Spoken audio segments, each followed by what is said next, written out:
जुन्नरमध्ये रात्रगस्ती दरम्यान पोलिसांनी मोठी कारवाई करत सुमारे 3 किलो गांजा आणि 10,50,000 रुपयांचा मुद्देमाल जप्त केला आहे। या प्रकरणात एका आरोपीला अटक करण्यात आली असून 2 आरोपी फरार आहे। 19 जुलै 2026 रोजी रात्री जुन्नर पोलीस ठाण्याचे पोलीस हवालदार हंडे, पोलीस शिपाई बापू वाघमोडे आणि अमोल सातपुते हे रात्रगस्त करत असताना अहिल्यादेवी होळकर शाळा क्रमांक 4च्या बंद परिसरात एक इनोव्हा कार आणि एक दुचाकी संशयास्पदरित्या उभी असल्याचं त्यांच्या निदर्शनास आलं।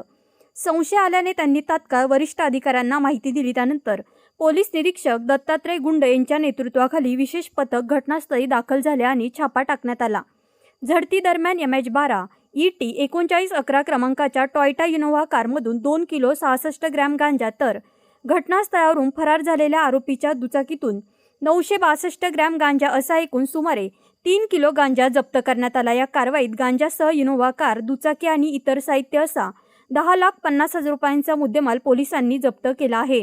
या प्रकरणी मयूर संजय खराडे याला अटक करण्यात आली असून न्यायालयाने त्याला 3 दिवसांची पोलीस कोठडी सुनावली आहे। तसेच या गुन्ह्यातील आणखी 2 आरोपी फरार असून त्यांचा शोध सुरू आहे। या प्रकरणी जुन्नर पोलीस ठाण्यात NPTS कायदा 1985 तसेच भारतीय न्यायसंहिता 2023 मधील संबंधित कलमान्वये गुन्हा दाखल करण्यात आला असून पुढील तपास सुरू आहे। पुणे ग्रामीण पोलीस अधीक्षक संदीप सिंह गिल यांच्या आदेशानुसार सुरू असलेल्या अंमली पदार्थ विरोधी मोहिमेअंतर्गत ही कारवाई करण्यात आली। अप्पर पोलीस अधीक्षक डॉक्टर शुभम कुमार, उपविभागीय पोलीस अधिकारी धनंजय पाटील यांच्या मार्गदर्शनाखाली पोलीस निरीक्षक दत्तात्रय गुंड आणि त्यांच्या पथकाने ही कारवाई यशस्वीरित्या पार पाडली।